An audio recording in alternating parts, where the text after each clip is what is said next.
Hello, welcome back to my stream. It's me, your big chungus, the humongous Eden. I'm trying new openings, streams. I'm gonna keep doing it until I feel like it sounds right. Alright, welcome to another learning media literacy stream with Aiden. I remember I sang like a weird ass jingle the last time, but I don't think that suits me. I'll figure something out. Anyway, it's been a while since it feels like it's been a long time since I streamed because I just came back from Japan. I was in Japan for a family trip.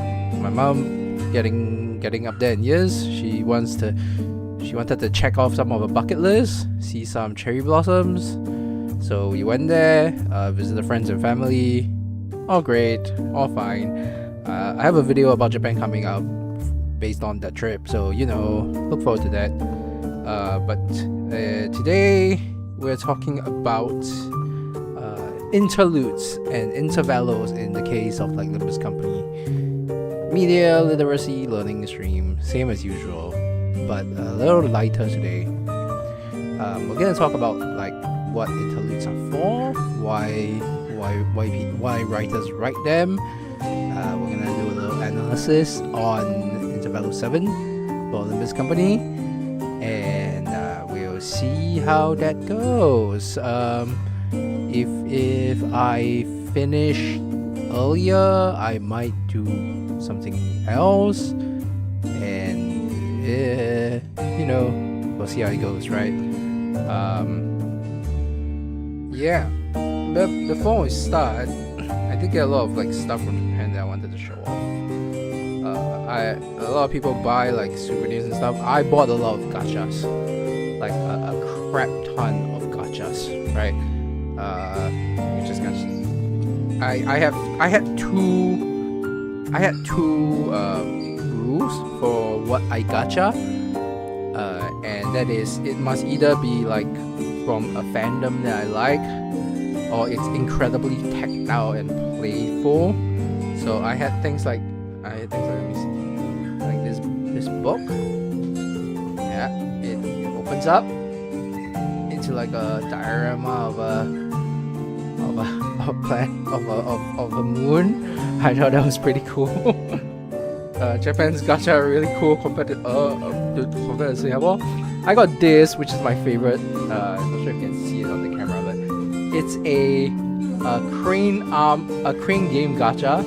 It's a gacha that lets you play a crane game. That's stupid. That's smart. I really like that.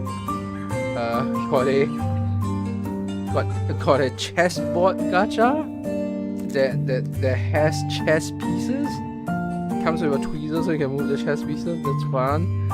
Another gacha, which is this. It's a one of those like push pull arcade machine, and like the table rotates. That's cool. Let's see. Oh, I got this Fuko Izumo from Undead Unluck. One of the best written female characters lately. Yeah, really happy about getting her. Got this Kawasaki motorcycle. The box opens up at the back and you can pull it out. It's really stupid as well. Yeah, Japan was pretty cool. Hey Luminabe, what did you miss? I wasn't here for the previous 3 minutes. Also, the music is a bit loud. Okay, give me a second. I'm using a new headphone, so if the music is a bit loud, you let me know. I will adjust it because I can't really hear it as much. I'm just gonna put it half. Wait, let me check the meters. I want to make sure it's low enough that my voice is higher than it. Using a slightly new setup, trying to get all the stuff correct. So my voice should be coming clear through the mic. I realized one of the last session when I plugged in my webcam, my voice got picked up by the webcam microphone. So that should not be happening this time. my mic nearly dropped. Okay. It should, my voice should sound almost like my video, you know, the crispness of it. Alright, hopefully the audio is better now. Okay. Yeah, what did you miss in the previous 3 minutes? Not much, just intro on what we're doing today. We're gonna go through interludes and intervallos from a writing perspective, and I also updated people, like I went to Japan, got a bunch of gachas. Yeah, cool little gacha stuff. Yeah, like this. Let me grab this. It's like a this is like a trumpet on a stand, just for fun kind of stuff. Yeah, Japan was great. I'm an otaku. I loved it there. Felt like home. If you notice, I also got these little new pals, nui pals. I think it's pronounced nui pal. Nui is like Cantonese words for like soft, and what is nui? How do I explain nui? Nui is like noir. Yeah, soft and tired. This is Cho Hakai from Sayoki, and this is Shagojo from the same series. Ryoshu is asserting her dominance over the newcomers. She will not be usurped. I got there because I really like Sayuki. I bought a lot of stuff I like. Yeah, like this pin from Ichi the Witch. It's gonna go on my belt. I have a lot of animal pins on my belt. Yeah, it's pretty fun. Yeah. Okay, so I'm gonna go through Intervallo 7, which I thought was very fascinating thing for Project Moon to have done, because I felt that it was a really good way to depict, to use as an example of a well done interlude. So when we're talking about interludes, we have a couple of, there's roughly 4 ways to write interlude, maybe more, because art is subjective. As long as whatever you write fits what you want it to have been done, it works. So for interludes, there are roughly 3 or 4 types of it, and Twinning Threads did like all of them, which was quite cool for me as like a writer to see. It's a nice thing to analyze, right? So type 1 interlude is to use it as a prologue for the next story, which we saw. Oh, by the way, spoilers for this, huge spoilers for this, right? If you haven't seen it. But yeah, we often in Limbus, the intervallos, they are used as a prologue for the next chapter, and in this one we definitely saw it here as well when we were at the end where we're preparing for like Angkop. I'm just letting the scene play for some background. I'm just gonna talk about it, but yeah, that's type 1. That's the first type of like interlude that you're writing. If you have 2 acts, like act 1 and act 2, and in between you need something to prepare everyone for the second act or the second part, you put in an interlude. And especially if you want to like convert from one main character to the next. So we're converting into Mirsot's Kanto next, and for this interlude it added like this conversion of focus from all the House of Spider stuff, and we're like, hey, we're going to Angkop next. This is like a cleanup, which brings us to the second type of interlude, which is an epilogue, which is also done in this converting kind of way, where if you finished a main act 1 and even though the main story is done, there are still some like unanswered questions, you do an interlude as an epilogue ish kind of thing, where you give everybody closure, all the characters closure. So here we have all your Kiras, your Araya, all the closures for those characters. By the way, my favorite part of this Intervallo was when Araya whacked Sinclair. Funny as fuck. I thought that was really cute. And that was really I don't really know what to say. That was just one of the funniest thing I've ever seen. Sorry if I coughed a bit. I'm recovering from a cough. Yeah. I hate Alan. No shit. I hate this guy. He reminds me of that little crap from Kanto 1, that the betrayal. What's his name? Yeah, they have the same face, the traitor face. I'm telling you, man. Yeah, Hopkins, right? Yeah, I hate him so much. He punched Kira. I am. So a little diversion away from Interludes, where I want to talk a little bit about the House of Spider apprentices, right? I realized I didn't talk a lot about them when I was covering the whole Kanto. I don't think the apprentices are antagonists, right? They fill the role of antagonists in the genre sense, technical sense, but honestly, they are more foils. They serve as foils to Ryoshu.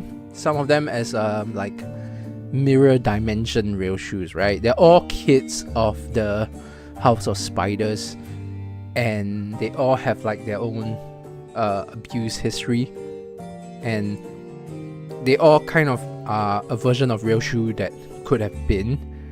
So I don't think any of them are the villains. They're not. They are abuse victims as well. So I'm very sympathetic to Kira. I'm very glad she survived, by the way. Kira was my favorite out of all the apprentices because her version of abuse is very close to mine. So I really wanted a happy ending for her. Glad we will get to see her more. I'm a bit disappointed that she didn't get to talk with Don Quixote a lot this Intervallo, right? The interludes for this also serve as an epilogue for characters like Kira. Hey, she's here. Stuff's gonna happen. She's not dead. Here's a closure between her and Ryoshu, just to show you that they aren't enemies in the traditional sense. So I'm very happy about the way that story came out. There were a few, I won't say criticism. I'd say more oh, hi Kira. Cute little thing. Yeah, there were a few criticism, I guess. Let's just call it criticism, that Kanto 9 didn't feel as epic as the previous Kantos, and I kind of get it in the sense that it's not as big, because up until now we have gradually been building up bigger and bigger stories with each Kanto, right? You go from Gregor, who's this Gregor's Kanto 1, which is this prologue Kanto, small tiny stakes, to Kanto 2 with Rhodia, a little bigger, that happens in a nest, and you go to Kanto 3 with Sinclair having an actual antagonist.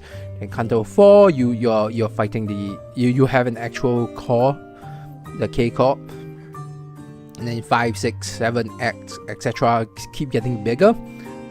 Roshu's Kanto felt smaller because it is. I think it's kind of to rein it back, but also because it fits her story. The story is more familial, it's more slice of life, so it doesn't have to feel big. It's as, I think it was as long as previous Kantos. It's just the what did I say? 5, 6. Oh, you know, Canto 5, Canto 6, etc., etc. That's why I said.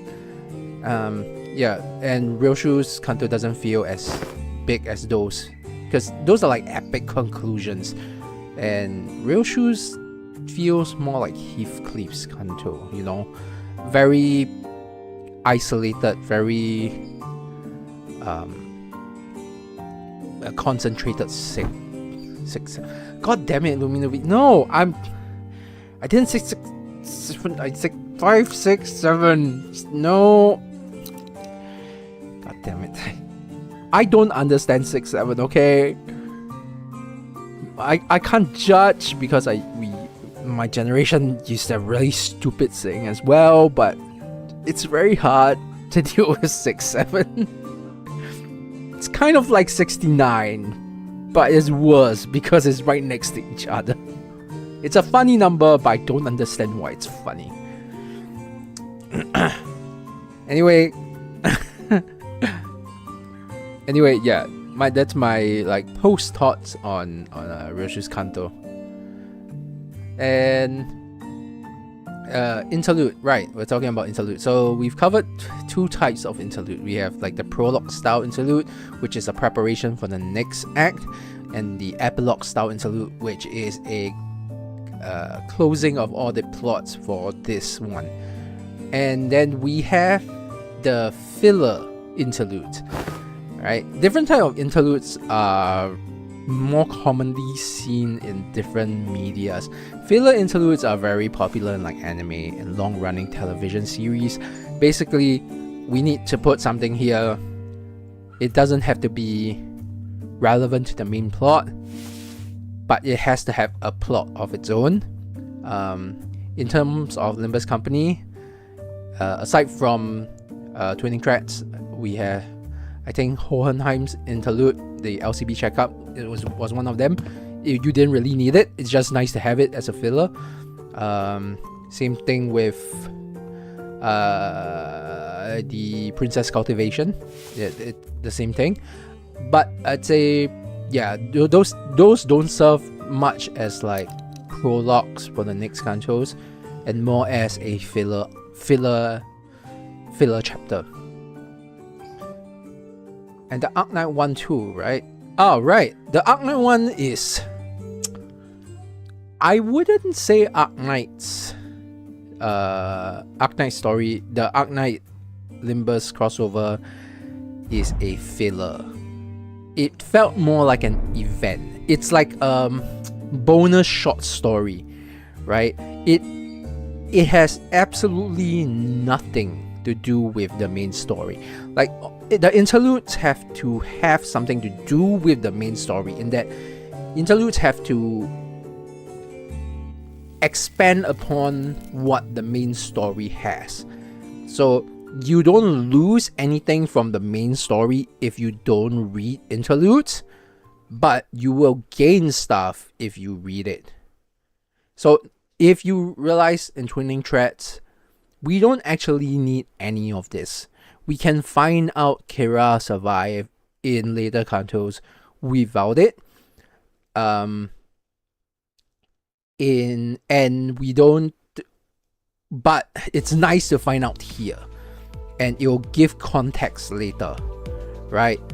It's like how we've been in H Corp for 7 years. That's the feeling you get, right? So the Luminobi, so it's even more of a filler than the filler one for the Arknight. Like I said, it doesn't feel like a filler, because fillers also have something to do with the main story, or at least the main character growth. I like to, I think the best comparison would be like you know, like Bleach anime. Oh, that's my phone. Somebody just messaged me. Don't they know I'm streaming? God damn it. Anyway, like Bleach anime, I don't know if anybody will watch it, but Bleach anime is notorious for like filler arcs that introduces concepts and characters, and sometimes even like permanent characters that makes it into the main anime arcs, but they don't have to. And you can remove it entirely, and it doesn't like affect anything. You don't have to. You don't really learn much, that kind of thing. I think I misspoke. Bleach fillers are notorious for having nothing. Yes, that's what I mean. They have nothing. Like, you can remove it and nothing else about the main story will change. That's the Arc Knight stuff.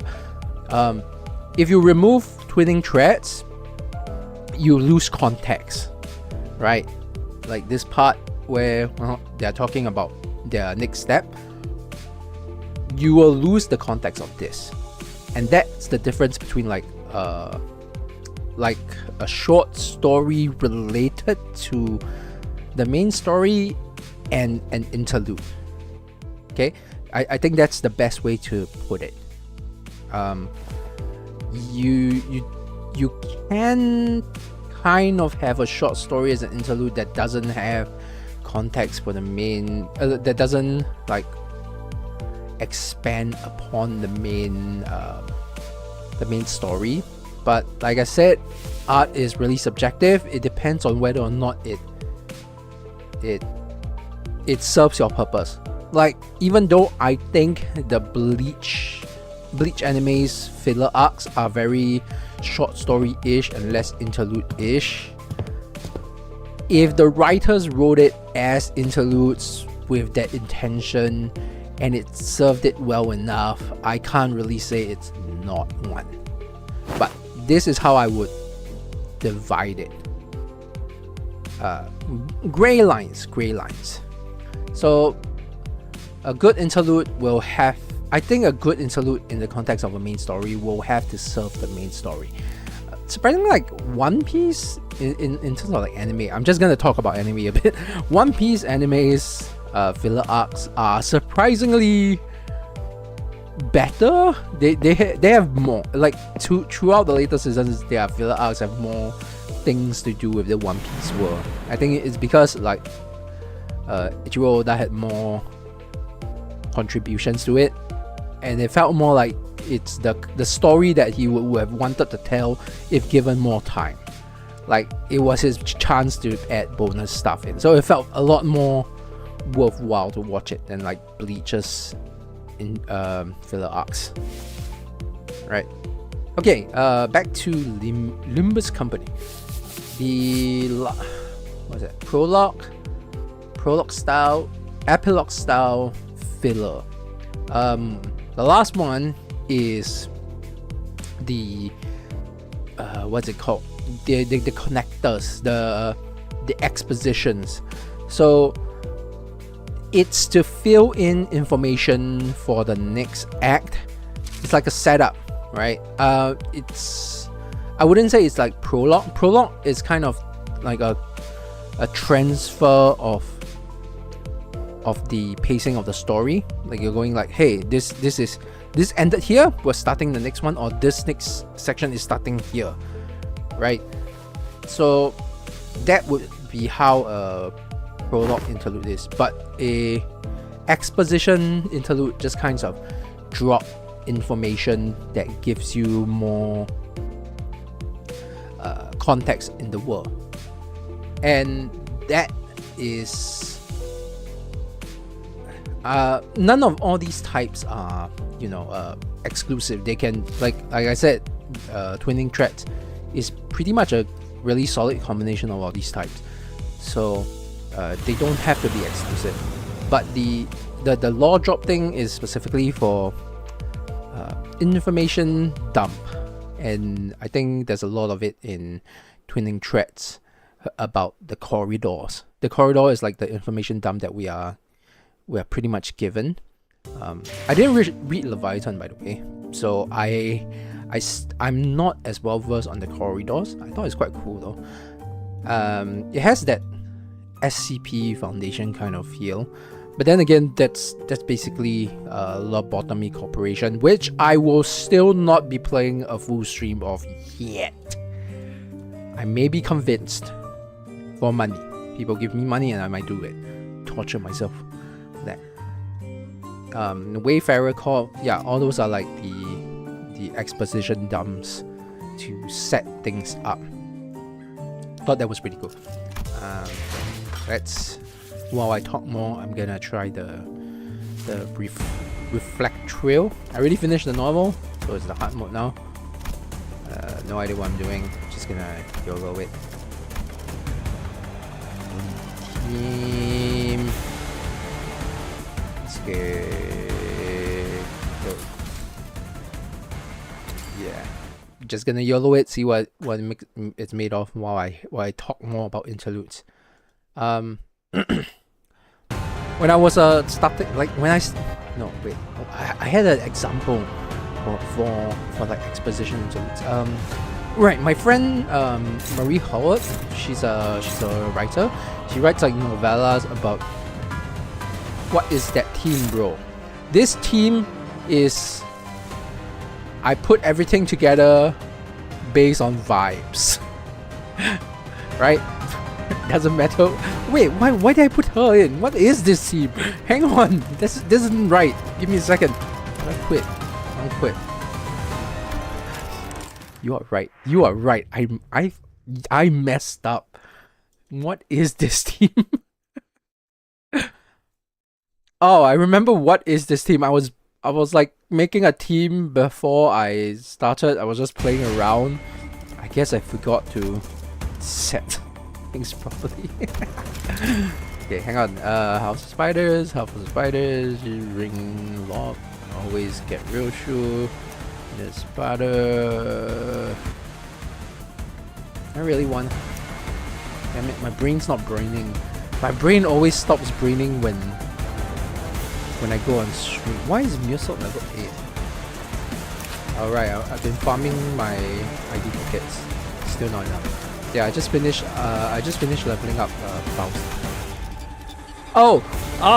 Wait, before I start, I want to talk about the April Fool the April Fool event. That because I didn't get to talk about it on stream. That shit was funny, bro. Can I don't think I can revisit it in the detour trailer. Damn. This year's April Fool event was hilarious. All the characters were turned into babies, and Faust become Paus. That was so cute. I wish they would make it like a skin that I can do. Okay, wait. I got so distracted by remembering Paus. Hang on. I completely lost track of what I was talking about because I got burned from my team. And now I got distracted by Paus. That's right. Okay, fine. Whatever. I'm just trying it out. If I die, I die. Yeah, what was I thinking? Alright, my friend Marie Howard, she writes these like sci-fi novellas. One of it is a series called the Colibri Investigations. It's one of my favorite novella series ever. Not just because she's my friend, but she's just really a good writer. And in that series, she has this thing where one of the characters is a travel magazine writer.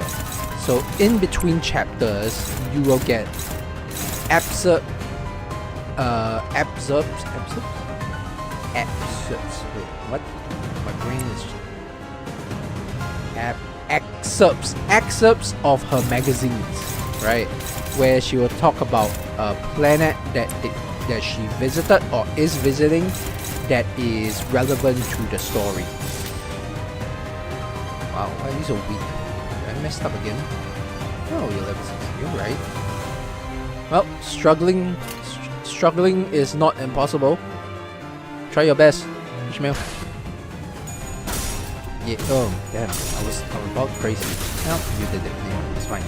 Yeah. So in between her chapters, she writes these excerpts about the places that she's about to visit, or she wants to visit, or is visiting that is relevant to the story, and it serves as these short interludes between chapters that gives slight exposition to the story.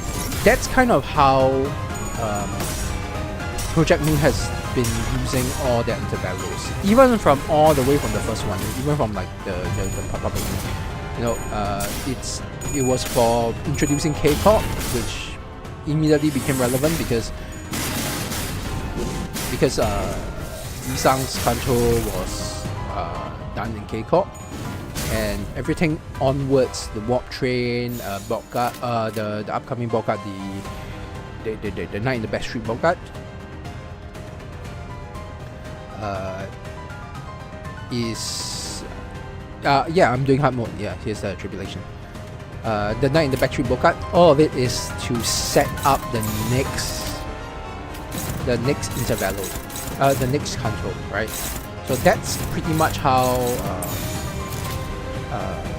Project Moon has been using their intervallos. But I've also noticed that they've been experimenting more with using it as short form storytelling, as like I said, short stories in between what they want to write or have written, which I also think is quite it takes quite a skilled writer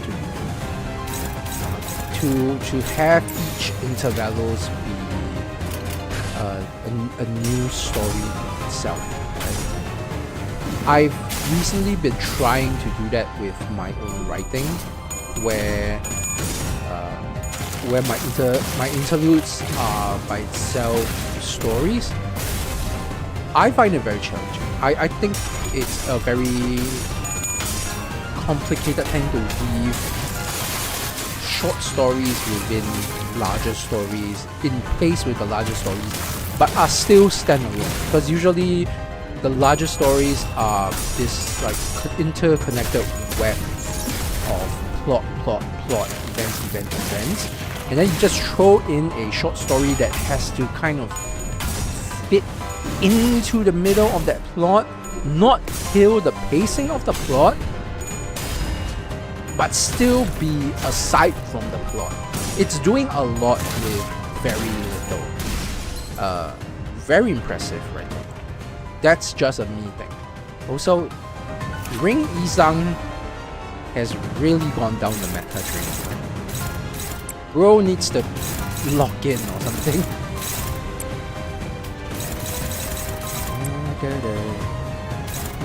Alright, hard mode is a lot different from normal. Let's see. Tribulation is at least a lot of count. I will be playing around with this more off stream, but I'll still give it a proper try right now. Let's see. The idea is to make it cracked.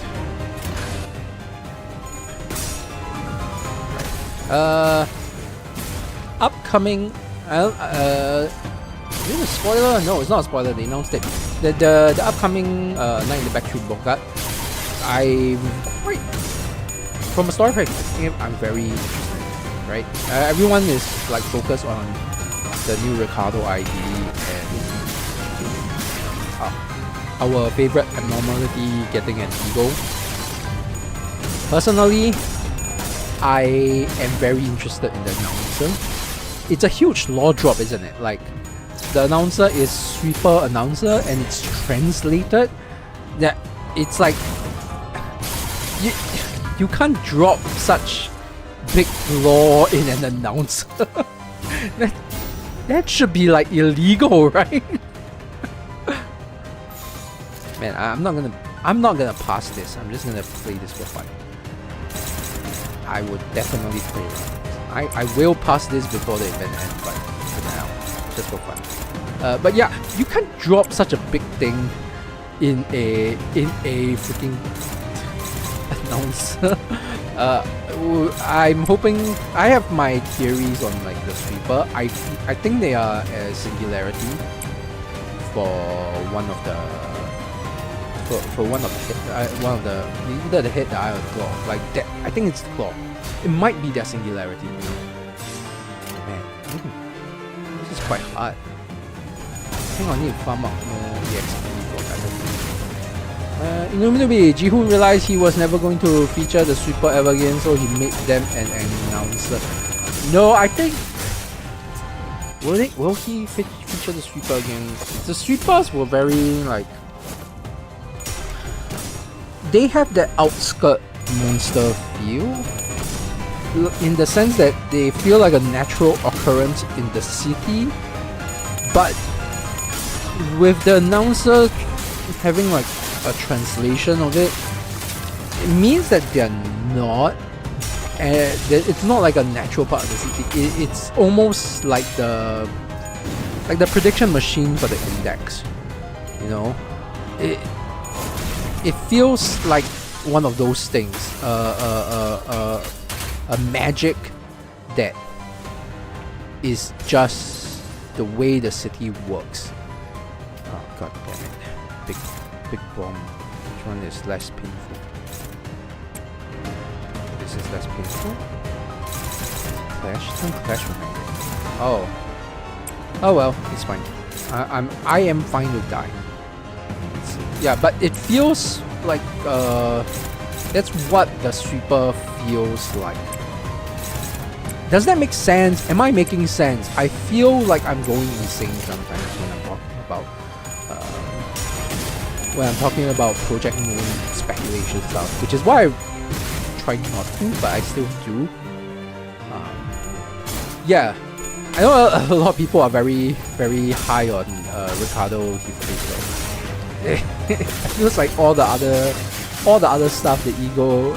I am more excited for the announcer, followed by the ego, followed by Heathcliff. Like, Heathcliff isn't really...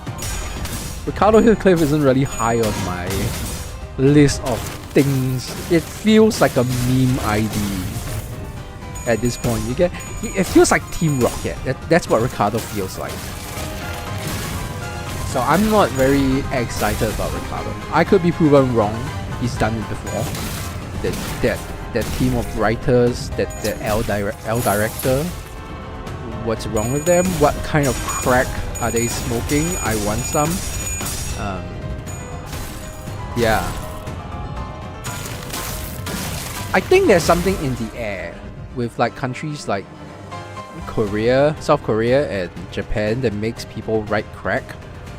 Like I said, I went to Japan, right? And while I was there, I had so many bouts of inspiration. I was writing on a tablet, which is not like particularly comfortable to write on. I kept writing on it because I keep getting inspired by stuff to write more stuff. They're not all gold as usual, but the amount of inspiration I kept getting was quite nuts. It felt like the environment just allowed for me to write more. I don't know how to explain it. It's unlike any other country I've been to. Like, I've been to other countries and I've never felt that environmental comfort that allows me to write. You know, I usually have to like set up my desk and get in a headspace. No, in Japan I'm just in that headspace and I don't know how to explain it. And I think it might be the similar for Korea because they have very similar, like, not exact similar culture, but the vibe when I see it immediately, right? And they do crack there, alright? their artists do crack. Illuminati, Ricardo here feels like obvious fan service. I'm not too excited either because I know I'm just gonna press win rate when I get him. Yeah, Ricardo here does feel like fan service. But at the same time, I don't know, man. I feel like they might be able to pull off a surprise. Man, Rufo hard mode is hard. Like, proper hard. I won't really have to sit down and formulate a plan. I'm not gonna like check guides. I'm just gonna try it myself. But right now I'm just testing out, just getting a feel, vibe check.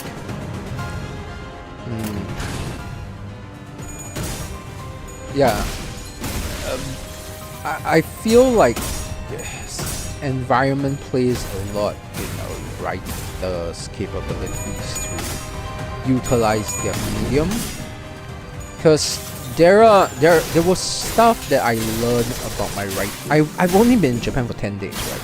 But there were things that I learned about my writing in those 10 days that I didn't learn in 20 years of writing. It's kind of hard to explain. Like I realized I like something in my mind clicked. I learned how to connect certain dots in like storytelling, and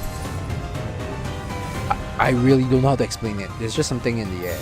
I feel like the vibe allows for people to experiment, not in great ways, because they are still very restrictive and conservative countries, but it just works. It's weird in a good way. Man, this is my first fight with Albina Faust, so I'm still trying to understand her. Doesn't feel great, to be honest. Maybe I'm just doing it wrong. Whatever. Yeah. So, twinning threats. Araya's story feels very much over for some reason. I don't think that we will be exploring Araya again until probably further, right? Because no matter how I analyze the interlude, the way it ended felt like the writers telling us this is a future story, right? Wait, I'm gonna leave this fight since I'm clearly losing and I have a good fight for it. I want to bring up the part where Araya ends up, just to have it in the background while I talk about it, because I think it's quite an interesting thing to talk about as an interlude. Because remember what I said about interludes being used to serve as epilogues? This is one of the best example of it. It's basically the epilogue of Araya's story. It should be the post, so it should be in theaters. Yep, it is. Here we go. No, this is pre-battle. Nah, that's right. Let's see. Here we go.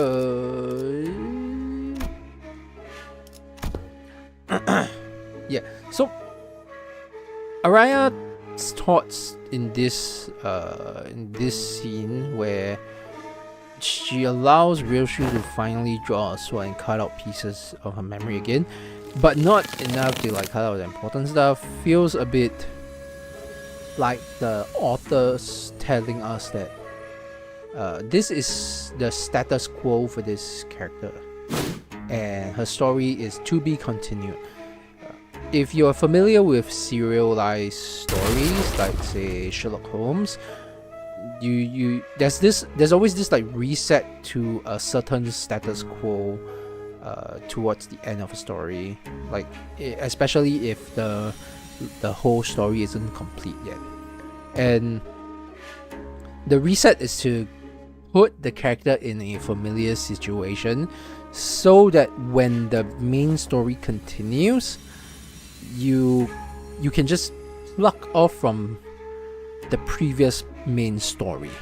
It's like a guest character. Ryoshu feels like a guest character in this. Ryoshu feels like an Arc Knight here, like the Arc Knight story. It's like a guest character. I'm here. I have the status quo at the start and the status quo at the end, pretty much the same, and we just find out more information. That's what this feels like, right? And so I'm thinking we will not see Ryoshu's story again for quite a while. Unlike Gregor, who will probably be seeing his like when Gregor's Canto 1 finish, we know that he has been put in stasis, right? He has been put in stability, same as Rhodia. Their Canto is finished, but their story is not over, and we know that we will see them again. But until we see them again, next to no growth or changes can be made to their their plot.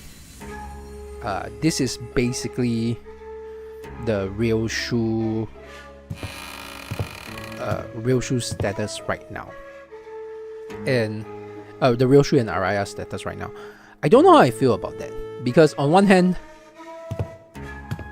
I really like their story and I really want them to continue it, but on the other hand, I get it on the sense of like the bigger story of Limbus company as a whole.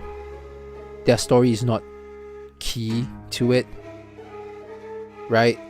At least not at this point. It's key in the sense that she's a sinner, and she's involved in the hunting of the Golden Bowl and needs to, go through the journey. But the rest of the story is kind of like a certain Sinclair, in that where the story is going to continue, but you don't know if they're going to continue it in this story. Limbus company as a game, as a story, might end without us ever getting to finish Ryoshu and Araya's journey.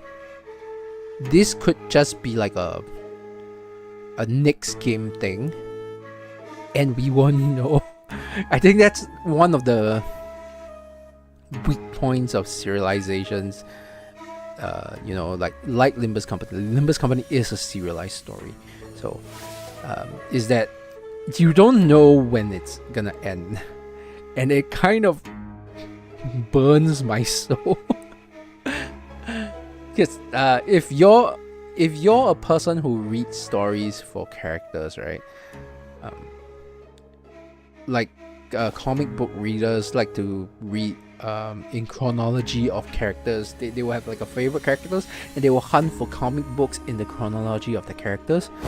You don't know the chronology yet, so you can't read the story yet. You just kind of know it's there, and you hope that they will get to it, right? Very painful experience for fans of that character. I like the new hang on, let me pause autoplay.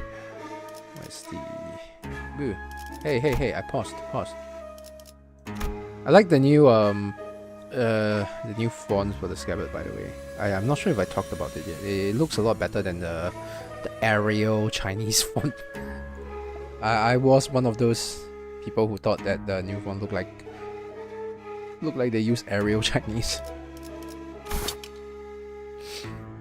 Speaking of Ryoshu, I've been having this thought about my Nui Pel Ryoshu, in that I want to make a Arayashiki scabbard for her sword and just like replace it, or at least like cover it up so that it becomes white. I don't know if I will yet, but it's a thought that I have for fun. Yeah. Heathcliff's reaction to Ryoshu here is very interesting as well, in that it's like one of the few times that they actually understand each other. The connection between the characters is quite nice. The way they split up the characters for this Kanto and this Intervallo is very, how do I say this, anime final boss fight-ish. Like everyone gets paired up with who they needs to be paired up for the optimal storytelling effect, right? Otis gets to have a little moment with Gregor, as a juxtaposition with Gregor. Heathcliff get his little emotional thing with Ryoshu, that kind of stuff. Yeah, I know this is like towards the end, but yeah, like the fact that the memory thing only comes into play after Heathcliff's come back, that's kind of a very nice coincidence. Storytelling wise, that's just how things works, right? We put this is where you have your suspension of disbelief. It will be forgotten, not lost. Yeah, here we go.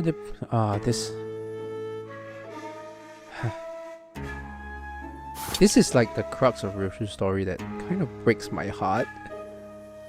I wonder if okay, this is me like pulling stuff out of my ass. I wonder if this has like anything to do with like as an analogy for dementia.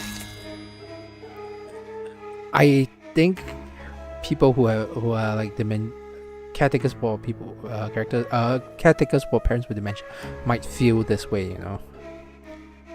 Maybe, do you think Nelly got her info from the ring? I think Nelly is like a Black Widow kind of thing, like a spy. So she's gonna provide info, but it'll be a Deus Ex Machina kind of thing. It'll be like, where do you get that info? And but I just got it from here, and no elaboration kind of thing. Yeah. Damn, this scene was really, really painful, by the way, for me to read. I cannot wait for this bulk cut, but I want this whole thing to be voiced because I want to hear Araya just twacking Sinclair. You really think that's funny? Wait, can I find it? Oh, this is I almost didn't recognize this on first playthrough. The fact that this is Roland's place, right? That, but it doesn't entirely look like, because you have like all the crayons and all the toy stuff. Roland didn't have kids. I didn't analyze this much. I didn't go read into what the community has found out about this, but we know this place is Roland's Depresso pad, but it's all the kids' toys. So it's like, did Rian just like move into Roland's Depresso pad? Roland's room had a crib too. Did it? Hang on, I need to check this. Let me. I'm so lazy to bring out the browser. I just closed everything. You know what? I won't check it. I'll just believe you. Rian's house just. Oh damn! That's my YouTube just popped up. Damn it. Let's see. Roland library. Oh, Ruina house. You guys can't see this. I'm lazy to change it. I'm just gonna take a quick look and I will report back. That's the gallery. Where's the gallery? Gallery. Roland main story.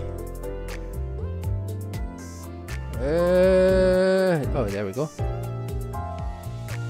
Oh yeah, you're right. He does have the crib and the star and this thingy. Oh my god, that means Angelica was pregnant. She has baby. Oh, this is Rian's house. This is Roland's house, right? Wait, I'm out tabbing. You can't see me, but I'm out tabbing right now. Yeah, that's why she couldn't run away from the pianist. It's been too long since I played Library of Ruina. I played Library of Ruina before I played Limbus. Before Limbus started. So that's like what, 4 years ago? 5 years ago? My brain was still in like a depresso mode. Like I just started my depression medication, so I didn't my full analysis brain wasn't there, right? So that's just a me thing. That's a me problem. Roland's house does not have the ocean drawing. Let's see. Roland's house does not have this. There's like children's toy, but Roland's house only have the rabbit. I'm comparing it right now, out tabbing. It's not a crib, there's a chair. There's no pizza boxes, there's a pizza box. But okay, it's a different time period, I guess. But I don't see why there would be more toys if Roland's house didn't, because after I'm gonna not think too much into this, except that, damn it, I just keep out tabbing, just like it's like playing spot the difference. Okay, I honestly think that this is still Roland's place. Like, I think Rian just moved into Roland's place with his new family, the one that he killed. It's kind of fucked up, really. I know Rian is really fucked up. It's just, this is like extra fucked up. Well, I'm gonna just play this, just to, you know.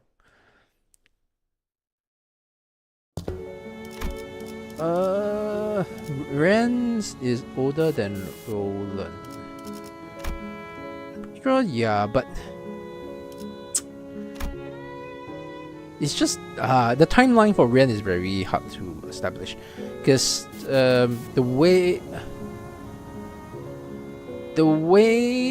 it is, they could have been like concurrent, but the timeline isn't very clear as to the House of Spiders X, the library being at the same time. Why is it not autoplay? Autoplay. Okay. Yeah. It's the timeline is a bit not right. Ryoshu is 27 and Rian has been there for her since she was a baby. Okay, then so Rian's, what? My brain is not braining. Okay. Right. Bro's a grandpa. Library of Ruina happened really shortly. No, Limbus Company happened really shortly after Library of Ruina. Sorry, I was not expecting to do timeline analysis today. This is a timeline analysis. I'm very bad at it. If you read my books, it will seem like I have very good timelines for my stuff, but I don't. I just put them in like a notepad in order when they happen, and I just wing it for the rest of it. I don't do timeline very well. Okay, hang on. So Rian had Ryoshu since Ryoshu was a kid, but Rian had his old family before Ryoshu. So this is just Rian's old place that just so happens to look like Roland's new place. So Roland moved into a place. Oh man, this is this is why, like, the index, their prediction machine is like messing with my brain. How did this become? How did Roland's depression episode, you know, match with what the index prediction machine knew for? Like, that thing is, the index has a singularity, man. It just has one. It's just they just don't call it that. This is absurd. The timeline of this thing, all right, completely absurd. I'll be honest, right? I hate the index. I personally hate the index. Hermes has access to a mirror world and was inspired by the Roblox. What shit? You're gonna make me laugh. Oh man, I'm recovering from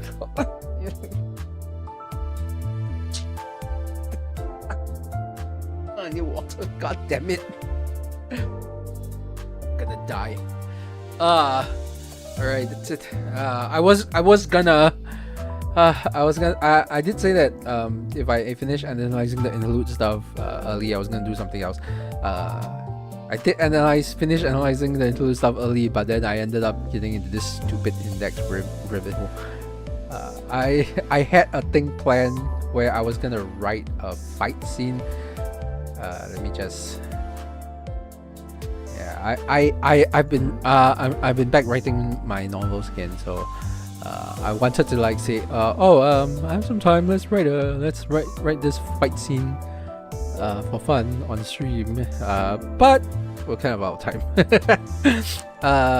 But yeah, you guys might. Interlude is still here. Yes, Interlude is still here. Interlude will be here.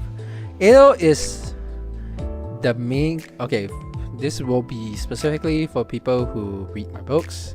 Anyone who doesn't and is just here for the Limbus stuff, you can leave. Interludes is a main character in my Terra novel series. She's one of the three main protagonists of the entire series. So she's still here. This will be her final book in the series. She will be the main protagonist. This is the opening chapter.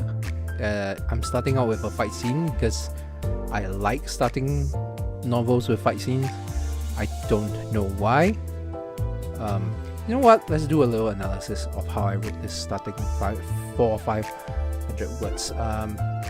Ignore any spelling mistake and grammar errors. This is literally first draft.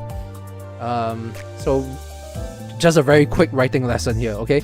When you're opening with a book, you want every single your opening paragraph should be a hook. My hooks have gotten a lot better, and your hooks need to have as much information on your main character in as little words as possible, and have something exciting happening that is showcasing of their personality, as much information as possible. So with a bow in hand and an arrow gently notched, Ada Wilkins, her name and her weapon and her fighting style, in the first half of the first sentence. So on the edge of the 30-story building, her personality, no fear, ready to jump to someone else's death. That's the hook, right? And it also shows her way, her mentality of thinking for conflict. This hook took me a while to come up with. But when you're writing opening chapter, that's what you want to do. No killing, the president said into the piece in Adelaide's ear. Conflict, character introduction, second voice muffled by the distance growled through the communicator. I'm afraid you don't have a say in this, Miss Luce. This is your antagonist introduction. So in 3 paragraphs you introduce your first character, personality, style, etc. Second paragraph you introduce another character, personality and style, same thing. Third paragraph you introduce another character. So in your first chapter, if you have like multiple characters, you want to introduce as much of them as you can, as quickly as possible, but with as much information as possible. That's the best way to get things going. But you don't want to be too detailed, right? It's not a description paragraph. So like this is a descriptive paragraph. It's long, it's filled with details.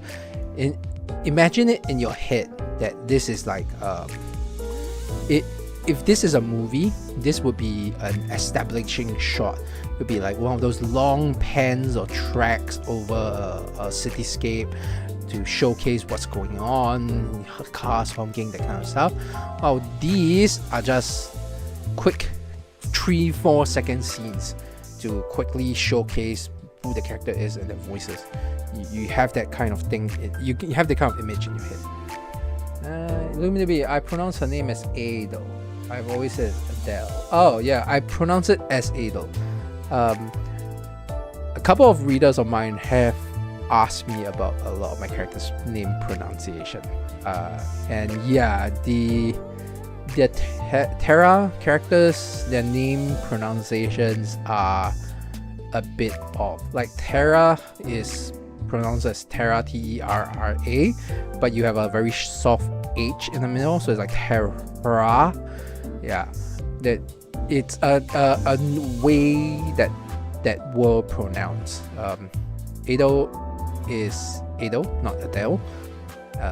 It's named after she's named after one of my favorite characters in video games, Ado from Final Fantasy Tactics Advance 2.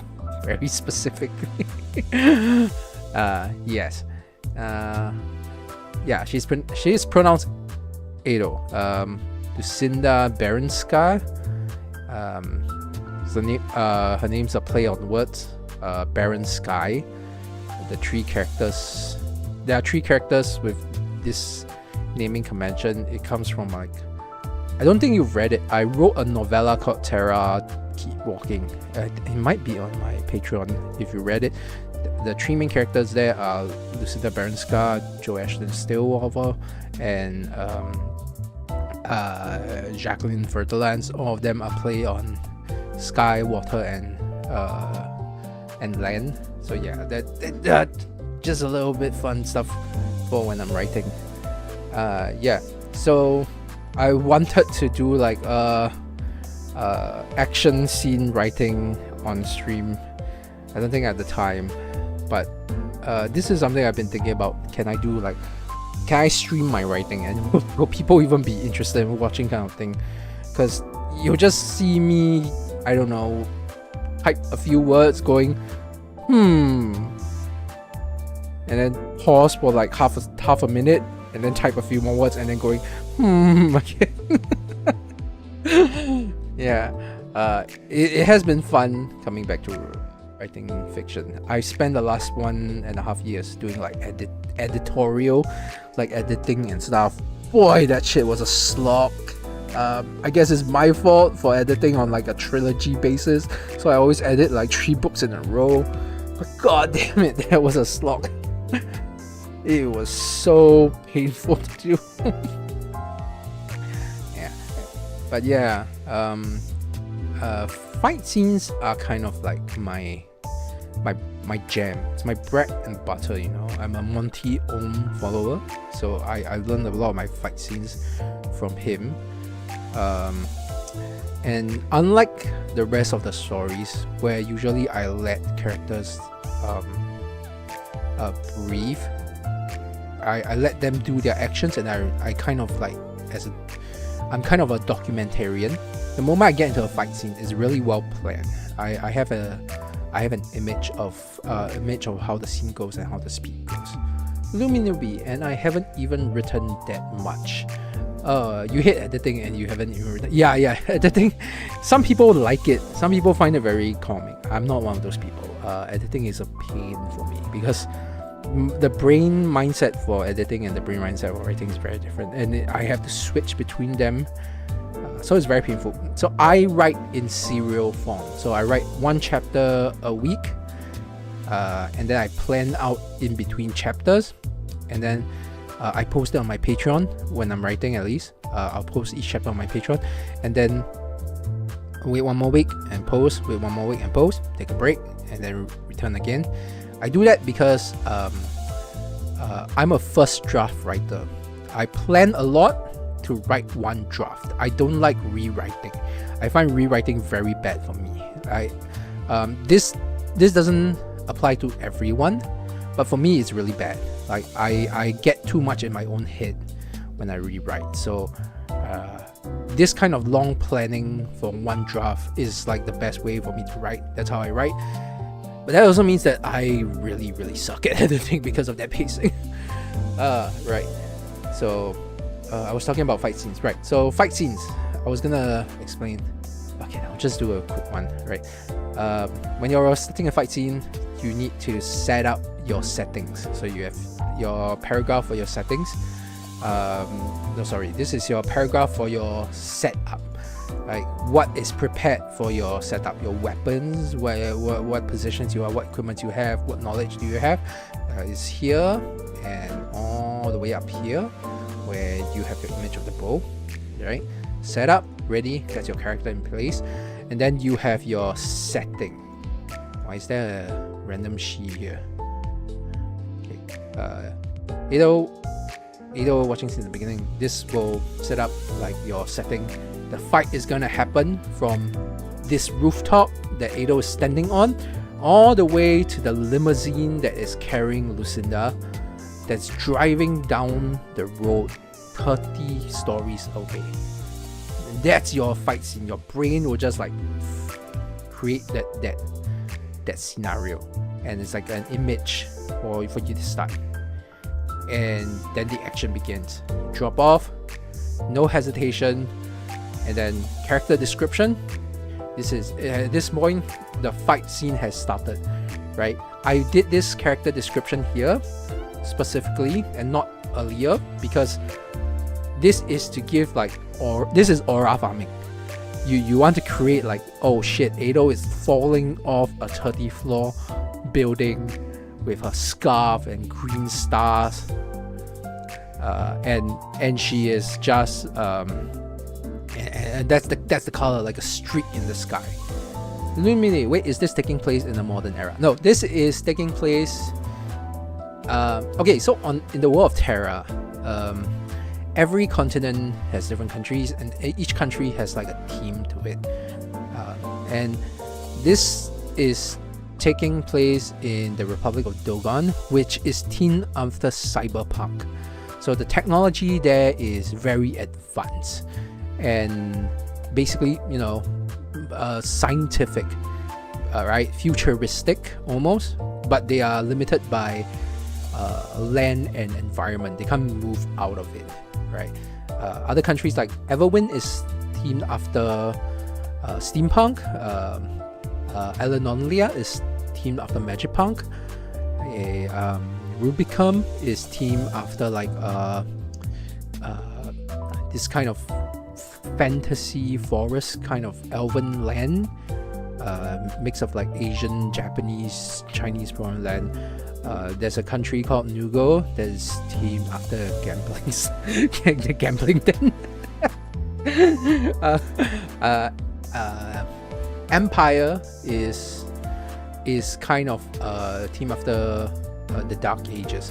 Yeah, so basically all the countries has different themes. So in this part of the world, it's very cyberpunkish. So this is a sci-fi fantasy in a world that has multiple different types of technology.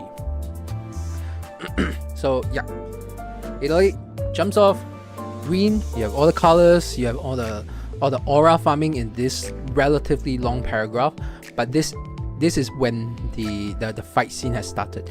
And then once the fight scene starts, you need to pace the action. And the first action she's gonna take is she's gonna aim her bow. She aims her bow. Okay, wait.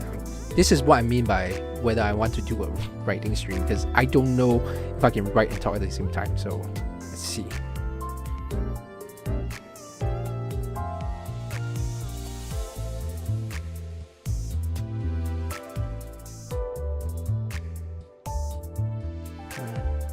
Into the ether.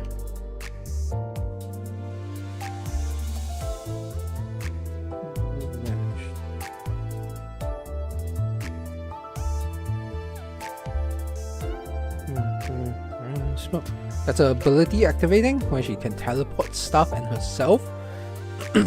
And you want it to focus on the action. So when there are specific actions that you want to focus on that a character is taking, like say she's aiming a bow to access an ability, you want it a little longer.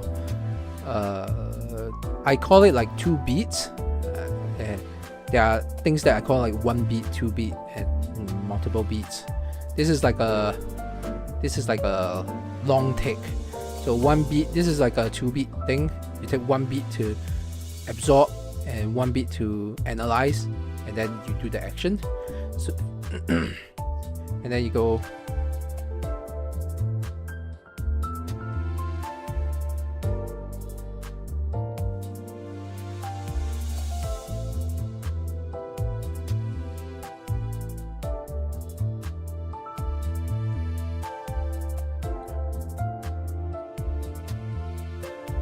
I need a word that's fast for like generation. Sometimes my brain just slows down because this is a 1 beat.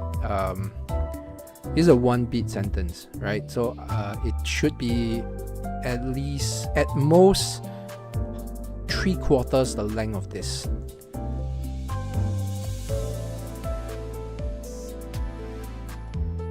So I can remove off smoke. So I reduce the sentence length to make it faster.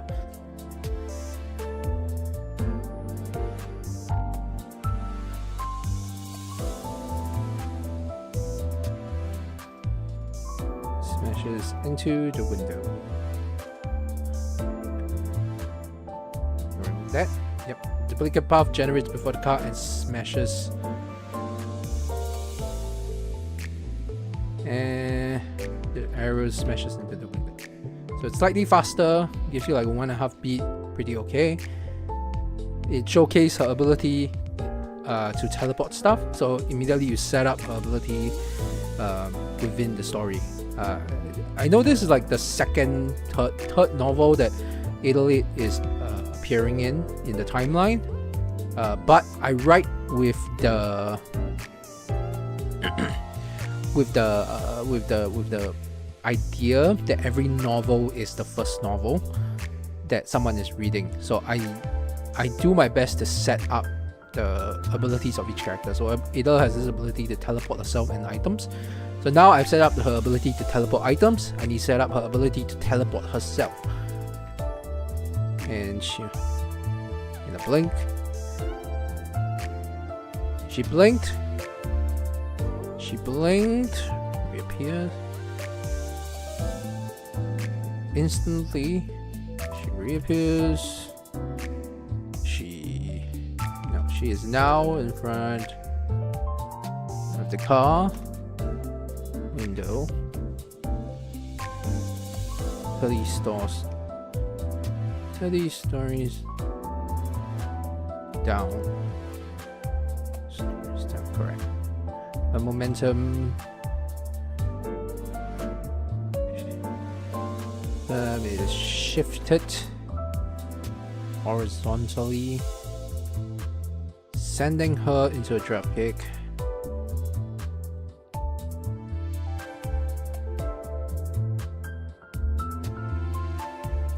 To the crack of the window where her arrow had ended. Boom. That's the start of the fight. Bamf. She bamf in Marvel X-Men term. All the way to 30 stories. The momentum is shifted and preserved horizontally. That's her ability to preserve momentum. She lands the dropkick into the window, landed and crashed through. Crashing through into the driver's shocked face with the sole of her boots. Bam. Alright. That's a good start. I want to showcase a half a beat and 1 beat scene. So this might not be how the story end up. So now she's in the driver's seat. The fight starts. She's going to just wreck the driver. She draws her axe.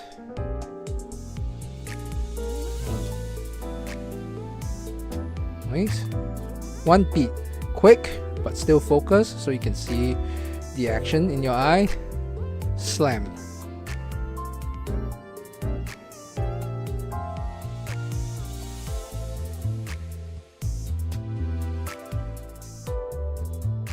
The blunt sight.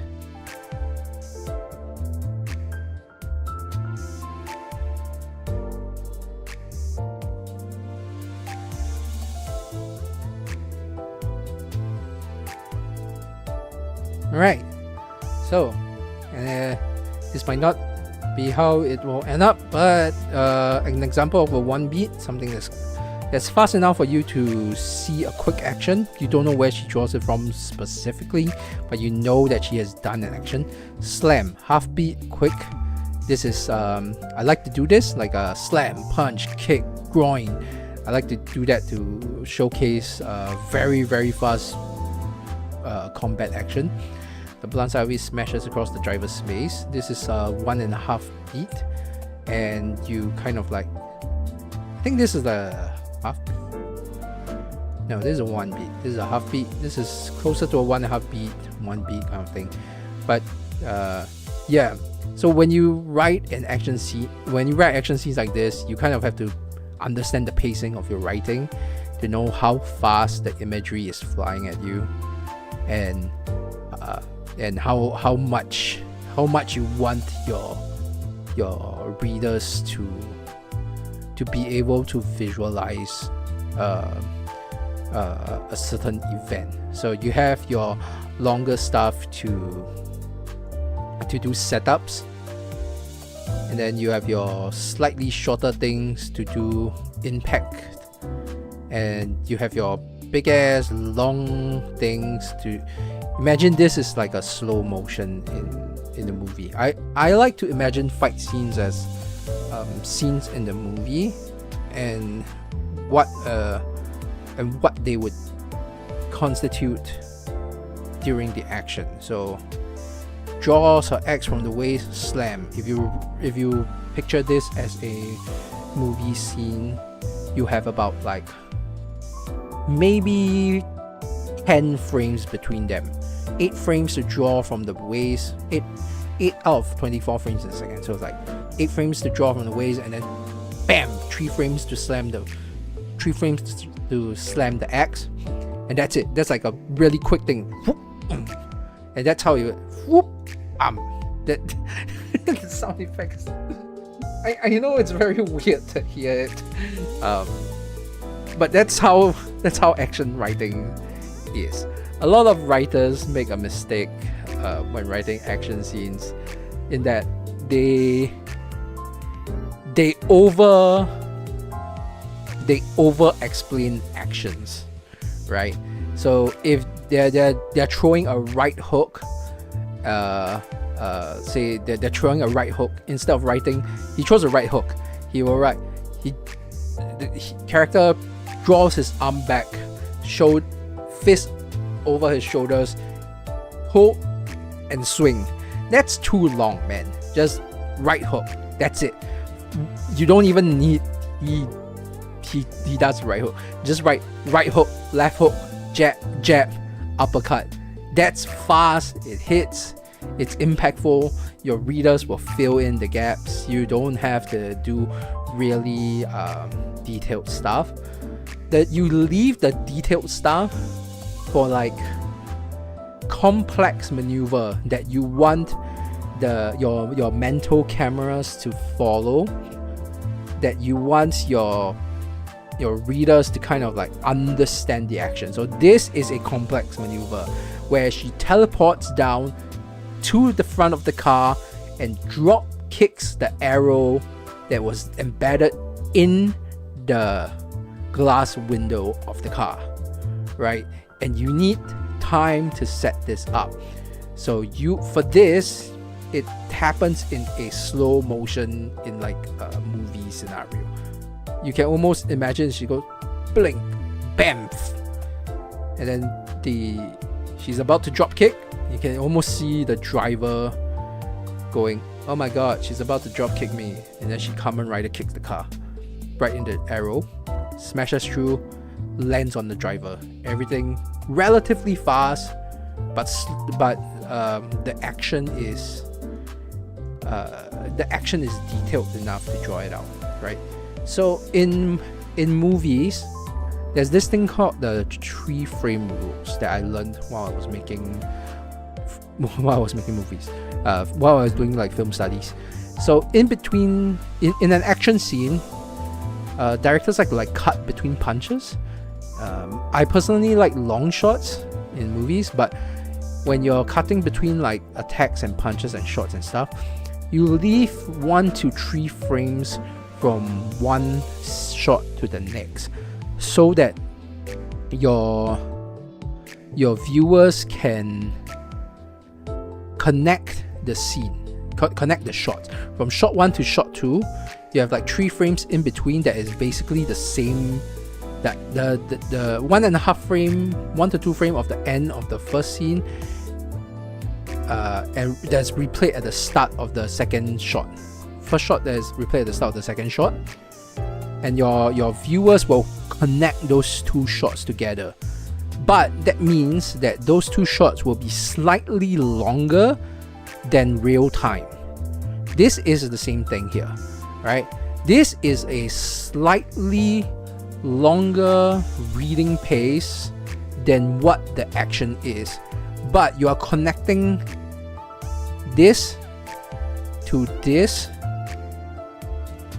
and then to this. So you have 3 shots that needs to be connected. So instead of it, so even though it is paced like a 3-pace writing, it feels like a 2-pace writing. Does that make sense?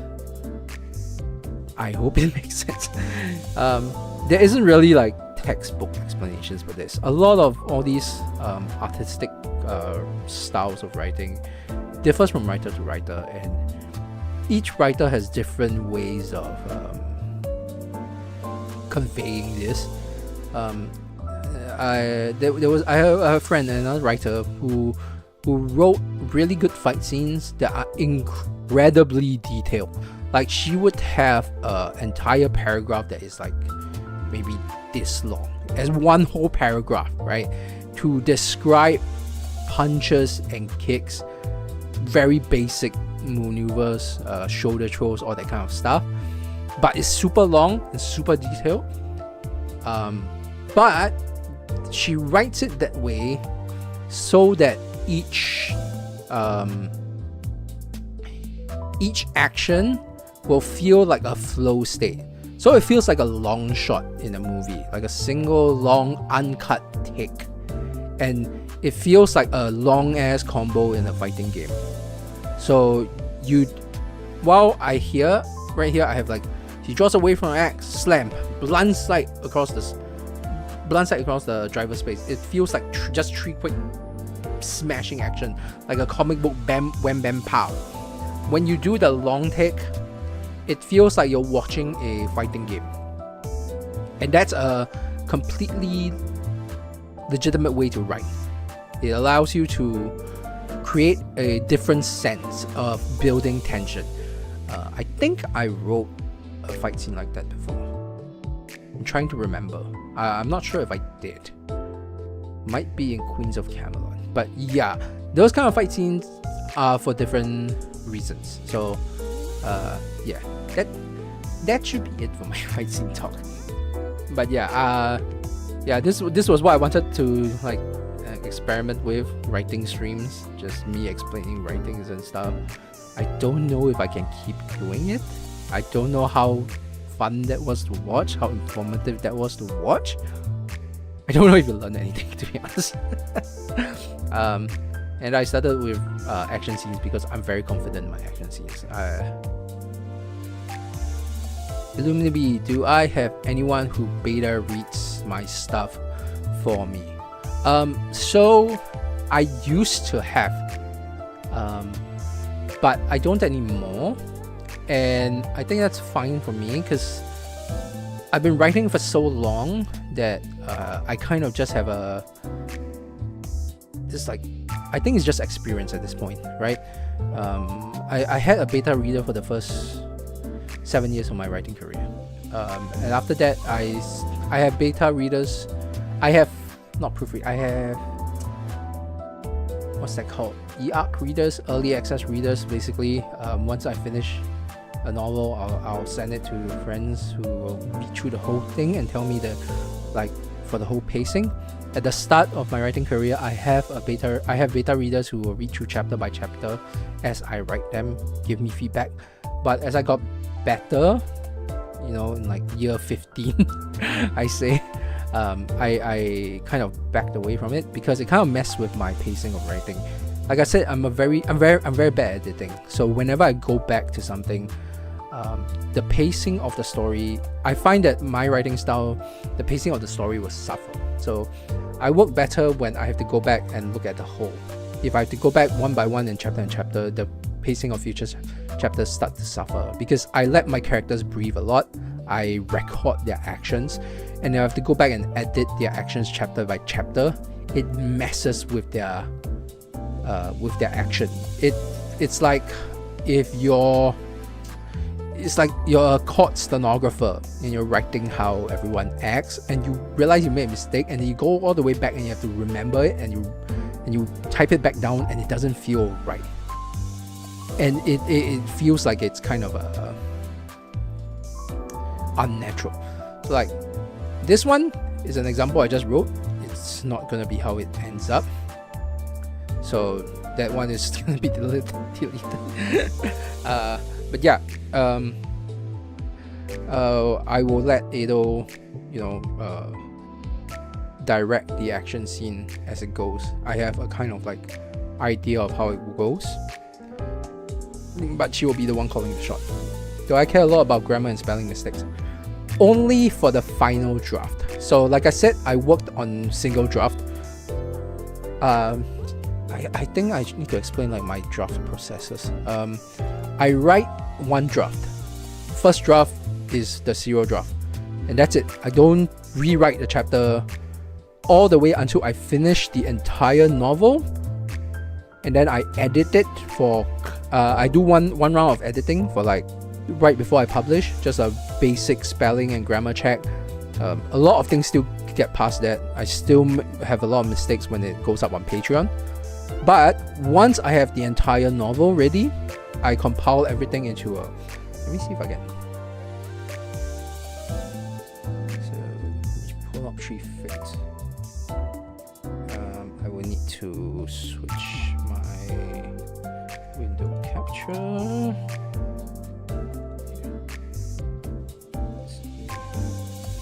Right, so I compiled all of it into this.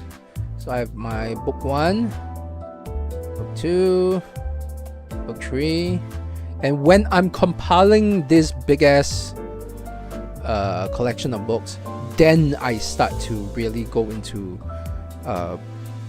grammar and spelling, because those will usually be the last thing I clean out. Before I get there, it's more about the pacing, it's more about the structure. Grammar and spelling is a lot more, for me it's more like what's it called, garnishing, right? The story, the pacing, those are the important stuff. The garnishing makes it palatable. I don't like reading something in the middle of it there's a spelling mistake, and it kind of like breaks my reading pace. But I can read it. Do you get what I mean?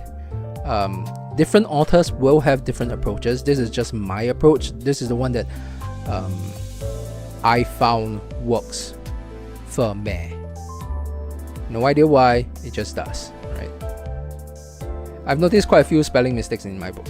Yes, so oh my god, I nearly dropped my mic. Yeah, I also know that there's a lot of spelling mistakes in my book. When I'm reviewing books for my friends, I kind of have this rule about the amount of mistakes, spelling mistake and grammar mistakes that you can have in a book. You get 50 if you're an indie author. That's my general rule. So I'm an indie author. If my book has less, if my single novel, like book 1, has less than 50 spelling or grammar mistakes, I am happy. Oh my god, my camera dropped. Ah, damn it. Real shoe. Hang on everybody. Yeah, but if my novel has 50, I don't know why I move my hand when I'm talking. You guys can't see my hand. If my novel has less than 50 mistakes, I consider that a success. When I'm reviewing books for my friend who publishes under a small print publisher, 20 is my limit, right? And if I'm reviewing one from a big publisher like Random House, Penguin, less than 10, you cannot have more than 10 at that point, because the amount of editing you can do as a indie author is very, very little. You need someone else to edit for you. You cannot edit your own books to get so little spelling and grammar mistakes. It's just not possible. There's something about you reading your own book that prevents you from seeing the errors, right?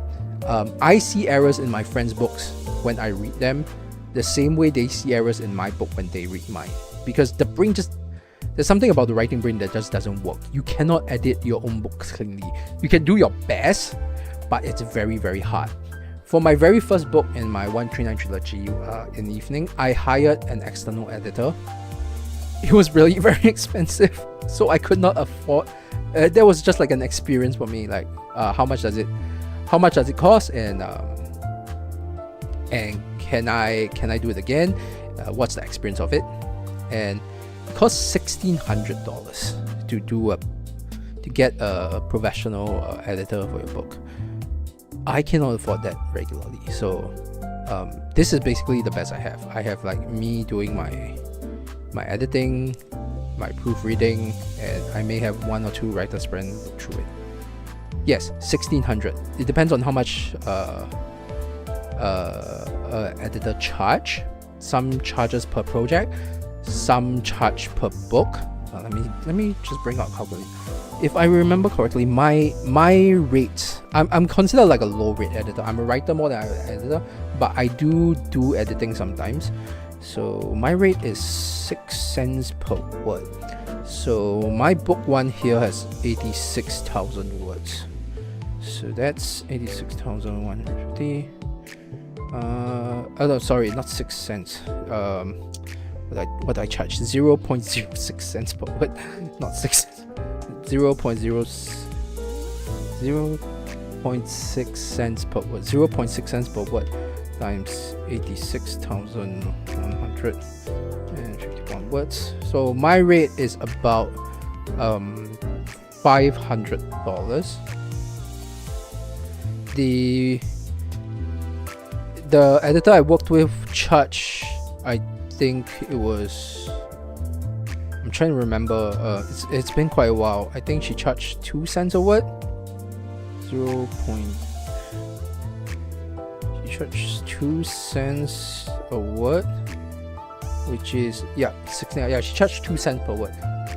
The first book of the trilogy was of the 139 trilogy. Yeah, that's the one that went through the editing process for like spelling and stuff. It's really weird that the first book was your favorite, because usually people tell me the second book was their favorite. 139 Years, The End of the World. Different writing process, different stuff. You might have noticed more spelling mistake in that because I couldn't afford an editor. But yeah, which is why I don't fault indie writers for having like at least 3,000 to 4,000 spelling grammar mistakes, because it's just really expensive to get a professional editors. Even when I'm editing, even when I'm proofreading books for my friend, like pro bono for free, I don't spend as much time as I would when I'm editing professionally. If I'm editing a book professionally, I will take 3 passes. I will read it 3 times per chapter to catch everything. But when I'm proofreading for my friend, I read once, right? My friend's novella has 30,000 words. When I proofread it, I found 6 mistakes, if I remember the last one, which means if I did it like 2 more passes, probably will have 12. You know, that's roughly how you catch it, depending on the skill level. But yeah, spelling errors, grammar errors for indie books, I'm very lenient. 50 or less for 80,000 words, I think that's fine. If you're a professional writer, that's a whole different story. My problem with like 139 in evening was that let me bring it up just so I can have it. Give me a second, this thing takes a while to load. My problem with 139 in evening was that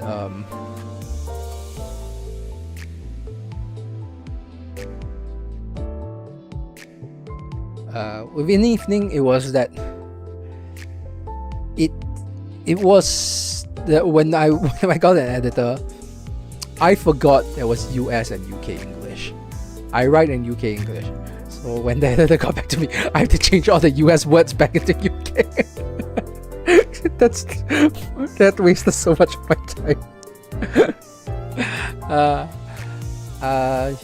Lunaby, I read so much AO3 that 30,000 words feels short. 30,000 words is novella length.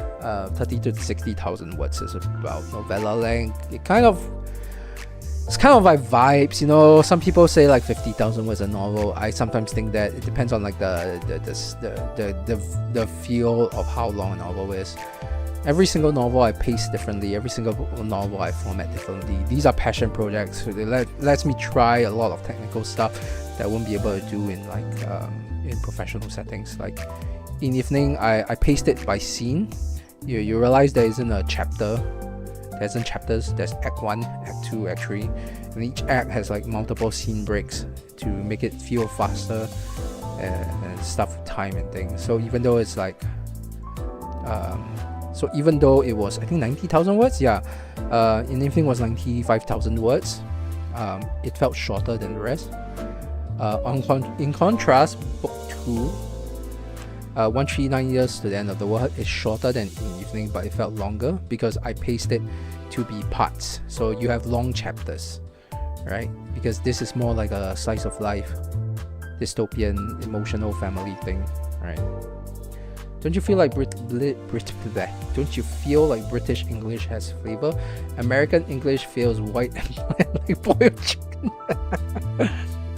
Okay, so I have actually thought about this before because it's kind of my job. So British English, between British and US English, the biggest problem for me is the spelling, the way it's spelled, like TION, SION, OU for color or OR for color. Those just are annoying, right? But in terms of wording, I'm a big advocate of what's called like international English, basically, or like what's that word called? There's a term for it, but basically it's English used for the most logical way to use English. So singlet in one is a sleeveless shirt. In the other, it's a leotard. That is stupid. Singlets are sleeveless shirts. Sleeveless shirts are just called singlets. Just call it singlets because that means you have a word for that thing. You don't need new shit, right? Leotards are leotards. You like, there's nothing. You don't have to call it spandex. Spandex is a brand, that kind of stuff, right? You use the word that makes the most sense that people can understand quickly. Because for me, language is about whether or not people can understand it. So if you read my stories, sometimes you will see American words in UK writing. Sleeveless shirts sounds cooler than singlets, not gonna lie. Sleeveless shirts are also called wife beater. It's cool if you don't think too much about it. Man, I'm having so much fun talking about stories that it's like an hour. Oh man, writing streams might actually work. But, I think I'll think about doing this next time as well. But yeah, that's how the writing stuff does, like story writing stuff does. It's a weird world language wise. The next language I'm studying is Japanese. It's gonna be another weird language thing. My friend Mary Howard, the last I heard, she knows like 7 languages or something, some insane amount. Yeah, and she's trying to learn Mandarin. I hate Mandarin. I hate that language so much. I hate it with a passion.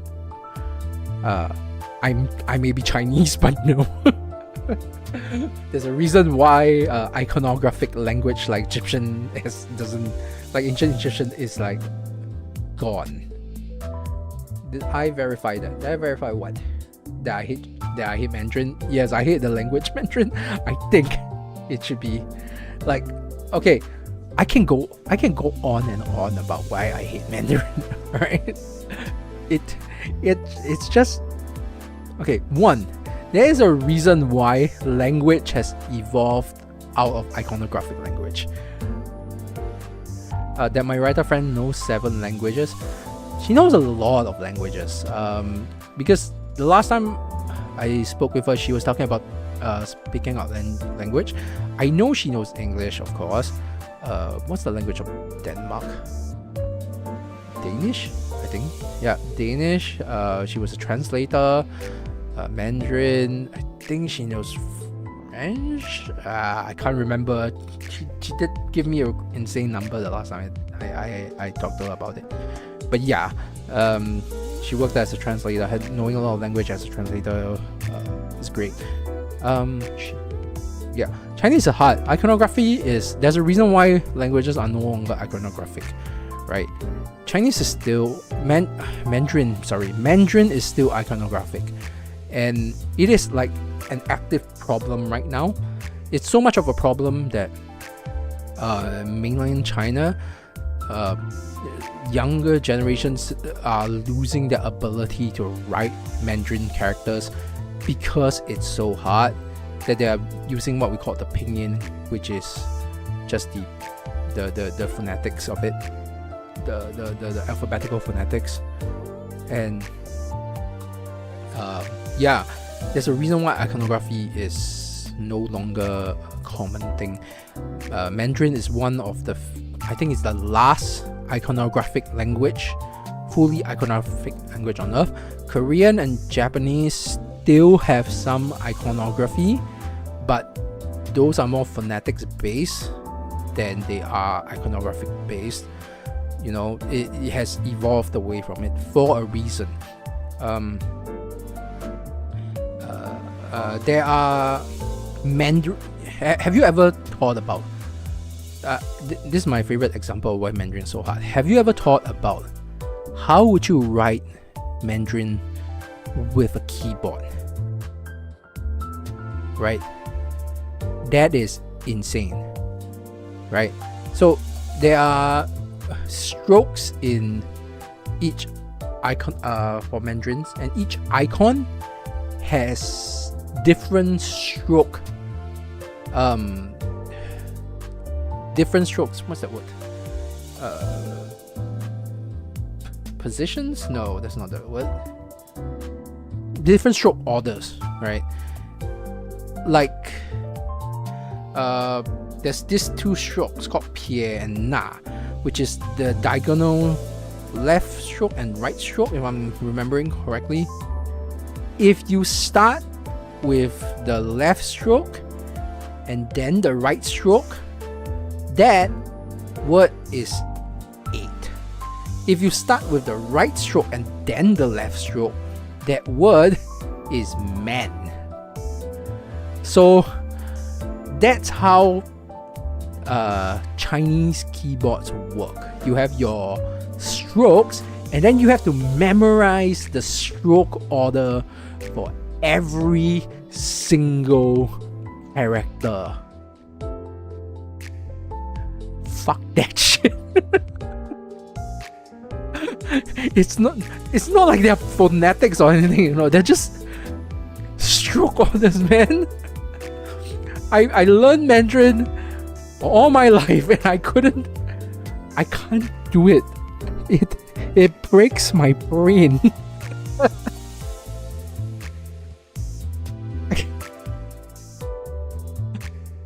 But writing Chinese can be fun, not gonna lie, as long as you don't need to memorize them. It's like drawing. Yes, that's the problem. It's drawing. Drawing is fun. Oh, Ryoshu fell down. Yeah, that's fine, Ryoshu. You can fall. Just chill. Chill in the corner. Right. Yeah, it's drawing. Drawing is fun. If you write each character as if you're drawing art, it's incredibly relaxing. I don't want to draw every sentence I'm writing. It's just not efficient. There's a reason why they don't exist. Iconographic languages don't exist anymore. Right? We don't use paintings to communicate sentences for a reason. But this is just like my personal pet peeve. Mandarin is hard, but people who can write in Mandarin, so like different brains, man. Different brains are needed. Yeah.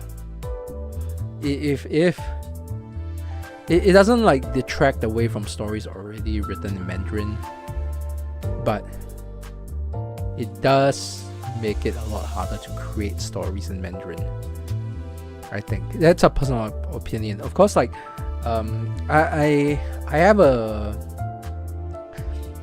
friend from Taiwan who had to learn English and then Japanese, and to them, English and Japanese are harder than Mandarin. But that's because they were raised on Mandarin, right? And their language brain is kind of wired towards iconography. I would expect someone from ancient Egypt to learn, who's learning like non-iconographic language, to find them really hard because your brain is no longer wired for it. There is a type of pattern recognition required to write iconographic languages. You recognize words not by phonetics, you recognize them by pictures, which is an amazing like feat of your it's an amazing feat of logical thinking, I guess, if that's how you put it. So it's not like it's impossible, it just requires a brain that I find too far removed from the concept of language. Because iconographic languages came historically from the need to record things down. So you draw like a picture of like a scroll, and that means like a scroll, you have X scrolls. So you do like, maybe if you have 5 scrolls, you do like 5 strokes, and then you draw a picture of a scroll, you go like, oh, that you have 5 scrolls in your possessions. But over time, you just end up writing scroll because you have so many permutations of things that you want to write down to create things like stories and records, that it doesn't work anymore. Mandarin lasted so long because they kind of from my understanding of the language is they kind of worked around that as far as they could. So they have these things called 字旁, if I remember correctly, that's what, which is the side of a character. Let me see if I can try it out in my, I don't want to pull up a trash picture. Okay, let me try a trash picture. Let's see.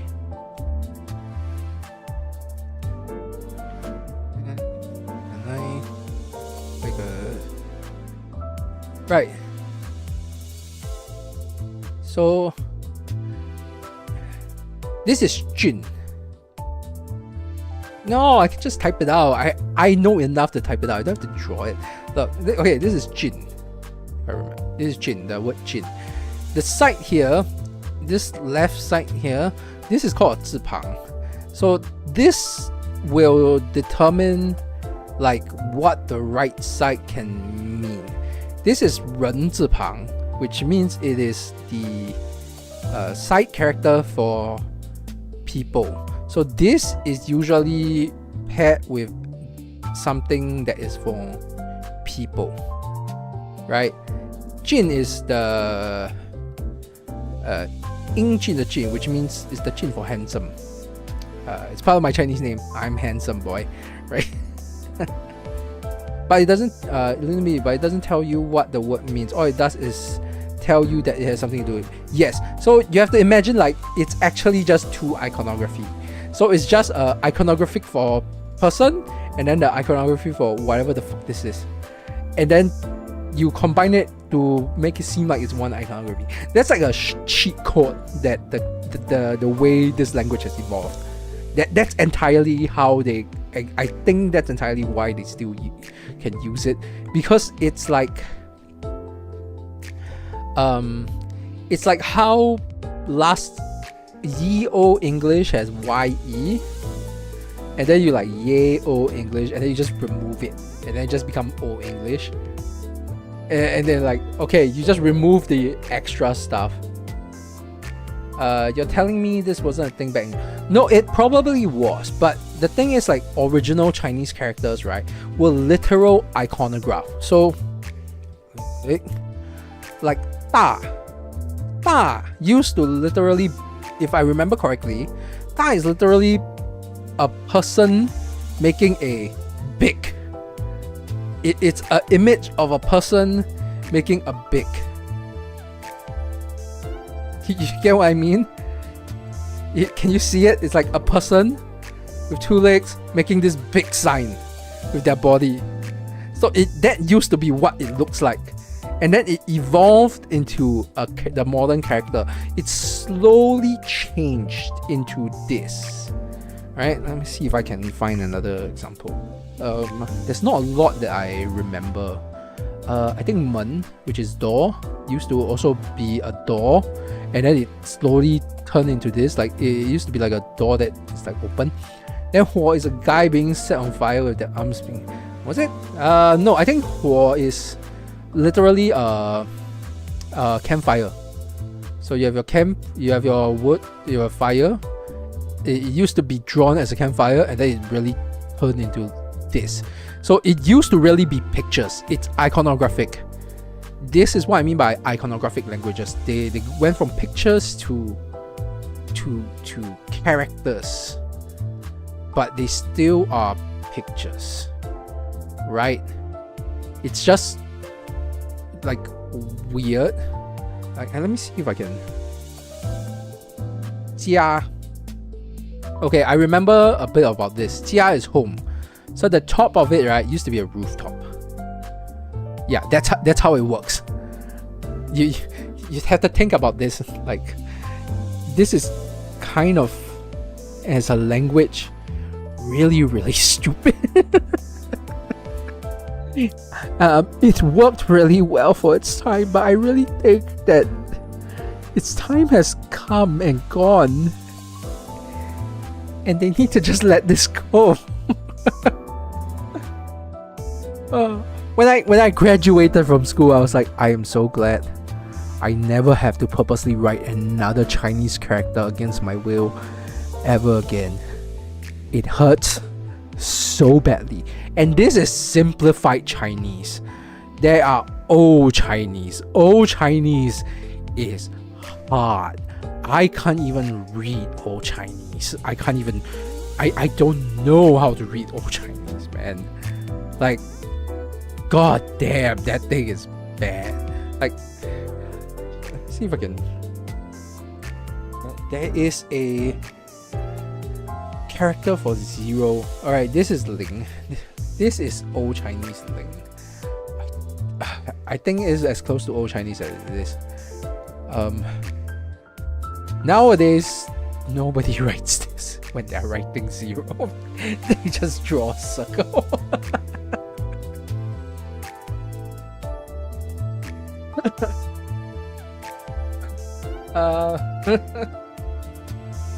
Yeah, traditional and it's traditional and modern Chinese. It's just yeah, I don't see this word, by the way. People just draw a 0 because who wants to write this every time you want to write a 0? God damn it. Yeah. Young people in China, man, if you make pinyin a thing and you can like get it into your daily vernacular, that's like good on you, man. You're changing the world. You will revolutionize this language if you find a way to make pinyin a thing. Alright. Oh god. Yeah. Right now, most Chinese keyboard is like, it does what I'm doing. Like you type the pinyin, and then you have the guess of what is the closest, and then you select it. It's really bad because you're still relying on the computer to make the guess for you. You have very little control over it. Otherwise, you will have to write the strokes in order. Like Ren and Ba is just Ba is PA or BA.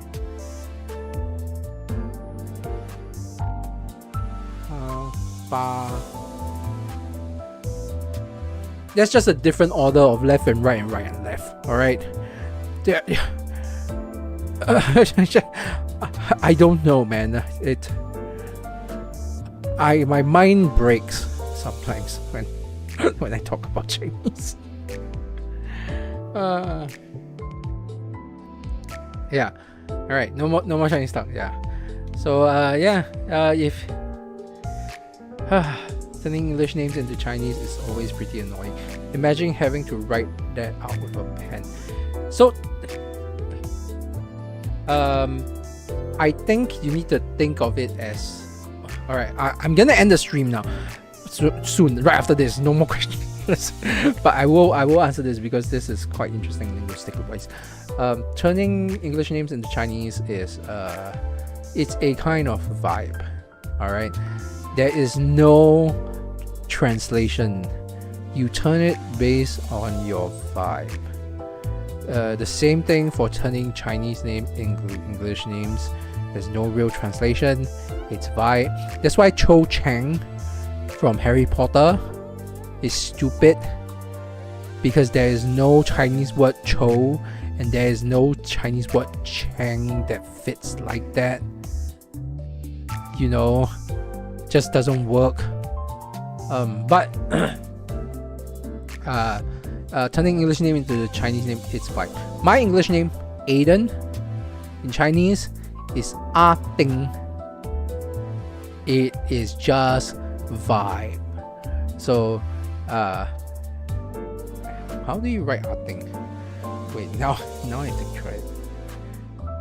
Alright, I'm gonna compare Aiden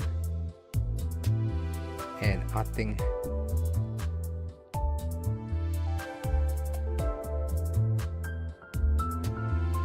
It's not Ah. No, it's not Ah.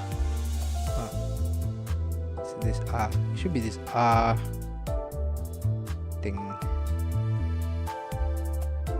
Is it D-I-N-G? This is a pain in my ass. Okay, the thing is fine, just 2 strokes. But Ah is 1, 2, 3, 4, 5, 6, 7, 8, 9, 10. Plus 2, 12. Aiden is 1, 2, 3, 4, 5. I'm gonna be very generous and just make everything 5, 6, 7, 8, 9. So 3 strokes different, and that's me stretching the English strokes. Yeah, it's just if it's just den and thing, that makes like the stroke is comparable, but just this Ah, it fucks things up. You said it again 6. Okay, I'm ending the stream. No more 6, 7. God damn it. It's been 2 hours. I had too much fun talking about language. This reminds me of the first. Yeah, every time I talk about language stuff, I just roll with it. All right. Thanks for watching the stream. I hope you learn stuff. I know I talked about interludes at the start, but that was really just a very short thing. I didn't plan this stream as much because, like I said, just came back from Japan, lots of gacha stuff, and because of that, I just kind of wanted to free flow a bit. I may plan out more stuff next time instead. Will I do the writing on stream again thing? I don't know. Ryoshu, get back. Standing up. You need to show your dominance to the other new pals that came in. Yeah, will I do a writing on stream again? I don't know. I'm okay with it. I don't think I wrote my best while I was on stream, so I might not. I might just. I don't know. I'll think about it. All right, it's doable. It's not great writing. It's not the best I can do. So because I think like my brain needs more processing power. And GPUs are really expensive. RAM are really expensive right now. I can't afford it for my brain. Next time I stream will probably be right after my next video drop, which will probably be in 2 weeks, 3 weeks maximum. I definitely won't stretch it out into June like I thought I would have to, because I do have an idea and the script is coming along nicely. So either before the video drops publicly or after, one of those two. And I heard big companies are holding RAM in a warehouse unused. Yeah, there's this guy called @Zitron who covers the whole AI thing, and he has a lot better coverage of this than I will ever be able to give you. But yes, big companies are hoarding RAM because, like, as the RAM price increase, these people are basically holding on to it for the whole AI data centers that they intend to build. Honestly, right, if we hypothetically just raid a data center, we could probably provide enough tech to give PC to everybody in a small country, man. That's just how much crap they are holding right now. Yeah, it's an insane thing. I'm very glad that I got my PC done last year while the price was still reasonable, because I will not be able to afford it this year. Yeah, but yeah, I'll talk about other stuff next time. Will I be doing Limbus stream again next time? That's a good question, actually, because there won't be any new story content for me to analyze. So unless I want to analyze old stuff, which I already did most of it for my for one of my videos, the one where I talked about Don Quixote's Canto. Lob Core. You want me to do Lob Core? Alright. I will say this here. If by some miracle I ever get to how many subscribers do I have right now? I think I have like less than 2k or something, 3k. If I ever get to like 5k subscribers, I will stream Lob Core. Okay, that's the most I will compromise on this, because I really don't want to.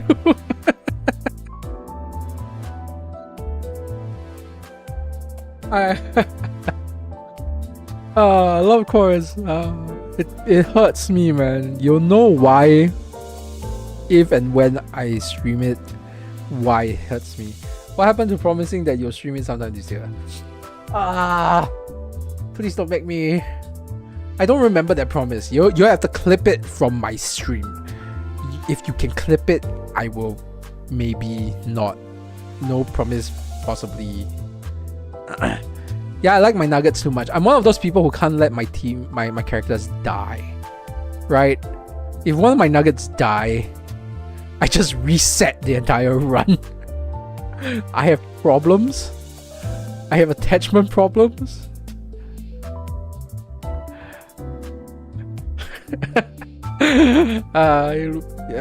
You're clipping it. All right. God damn it. Look. I will stream it somehow when I can find it in my soul.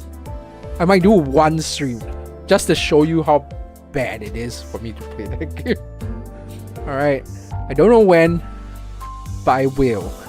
Either when I get to 5k subs or at the end of the year. Alright, one of the two, alright? Damn it.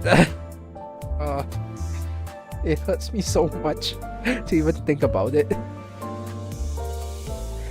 At least I have like a half save file, so I don't have to actually go through the whole thing. Damn it, Lob Core. I'm gonna regret this, aren't I? Alright, hey, thanks for watching, guys. I'm really gonna end the stream. I'm so thirsty. I finished my water like half an hour ago. Next stream, what am I gonna stream next time? No idea, man. I might buy a couple of new indie games. I wish more indie games are coming out. Everyone's like still working on. I have my eyes on a lot of indie games that I want to play, but I don't know when they'll be out or when they'll be ready. My bottle looks like a ketchup bottle. Oh, that's this is not a ketchup bottle. This is not even a water bottle. This is a bottle of sword oil. So,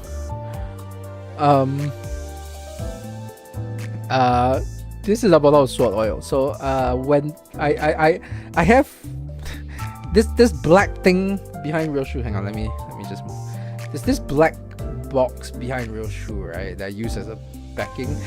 Inside it are all my training swords, and the oil is basically to like do maintenance on it. I don't know how else to explain it. That's just how it is.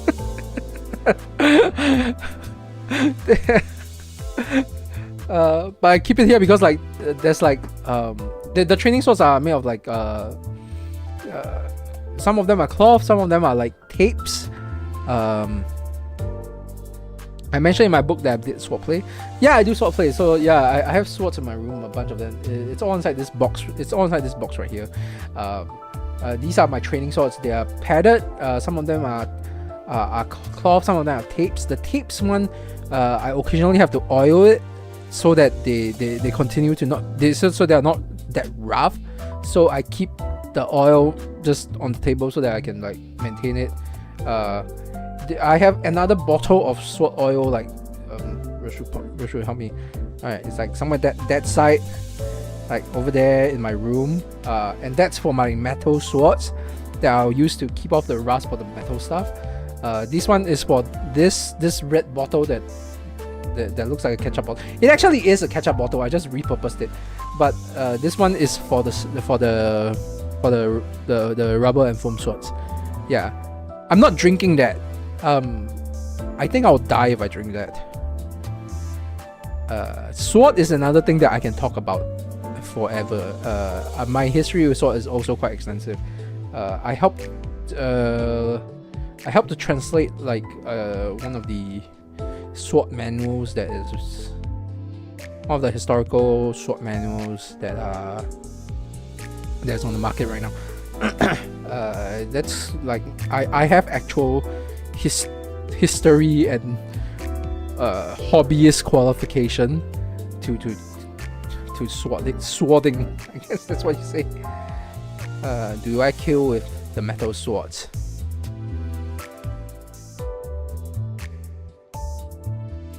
I can neither confirm nor deny it.